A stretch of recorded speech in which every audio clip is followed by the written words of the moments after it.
জাতীয় দলের অধিনায়ক থাকাকালীন 2018 সালে জাতীয় সংসদ সদস্য হয়েছিলেন মাশরাফি বিন মুর্তজা।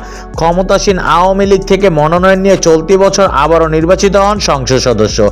একইভাবে নির্বাচিত হয়েছিলেন সাকিব আল হাসানও। ক্রিকেটে থাকাকালীন রাজনীতিতে যোগ দেয় অনেক সমালোচনার জন্ম দিয়েছিলেন এই দুই ক্রিকেটার।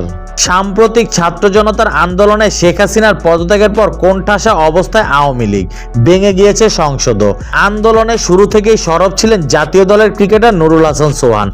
এবার মুখ খুললেন ক্রিকেটারদের রাজনীতি নিয়েও। গতকাল মিরপুরে গণমাধ্যমের মুখোমুখি হন সোহান, আহ্বান করেন ক্রিকেট আর রাজনীতি একসঙ্গে না চালানোর। সোহান বলেন, সক্রিয়ভাবে রাজনীতি করে জাতীয় দলে খেলা কখনোই উচিত নয়। রাজনীতি একটা বড় ব্যাপার। রাজনীতির মাঠ থেকে জাতীয় দলে সেরকম সময় দেয়া কঠিন।